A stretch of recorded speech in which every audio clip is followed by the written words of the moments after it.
Magandang hapon mula sa Pag-asa Weather Forecasting Center. Ito ng ating update sa magiging tayo ng panahon sa susunod na 24 oras.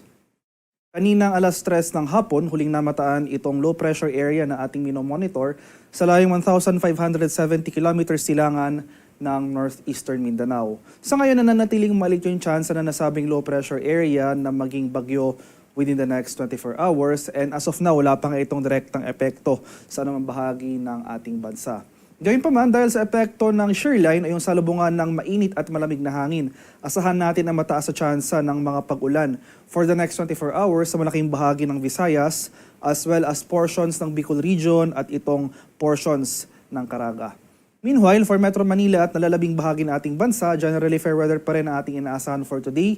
May malakas pa rin tayong bugso ng northeast monsoon o yung hanging amihan na kasalukuyang nakakaapekto sa buong Luzon at may tsansa pa rin tayo ng localized thunderstorms sa nalalabing bahagi ng Mindanao.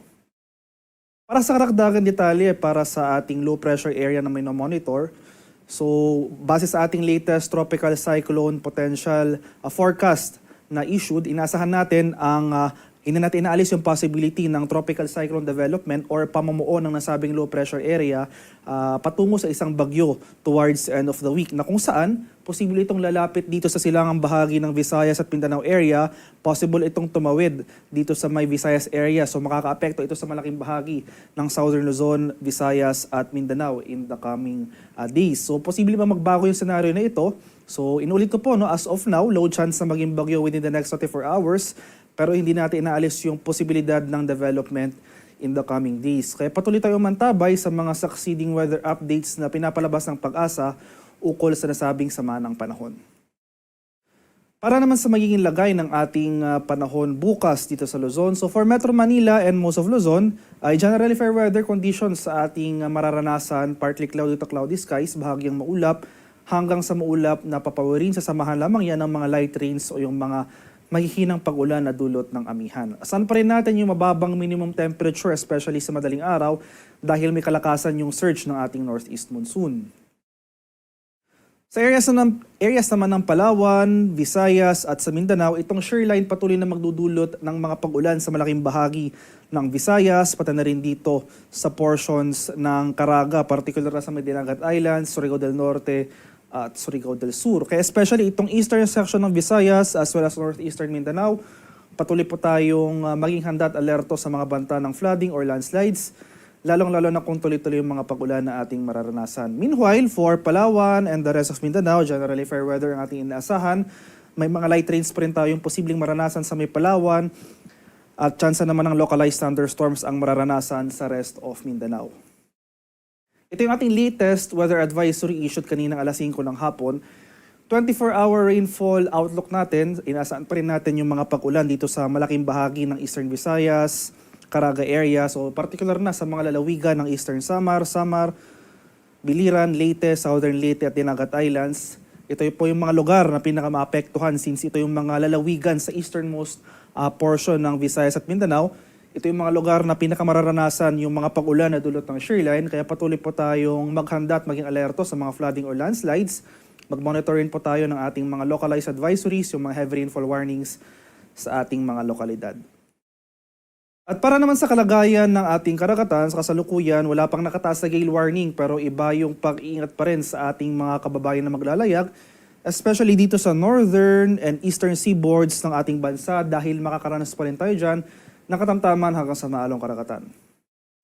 Para naman sa ating weather outlook, sa ating 3-day weather outlook, so sa mga syudad natin, sa mga key cities natin dito sa Luzon, for Metro Manila, Baguio, Legazpi, ay generally fair weather ang ating inaasahan in the coming days. So bukod dito sa Bicol Region area, na kung saan towards the end of the week, sa araw ng Biyernes, dahil nga sa pinagsamang epekto ng low pressure area, o yung papalapit na low pressure area at ng shear line, asahan natin ang mataas sa tsansa ng mga kaulapan at mga pag-ulan dito sa may Legazpi City.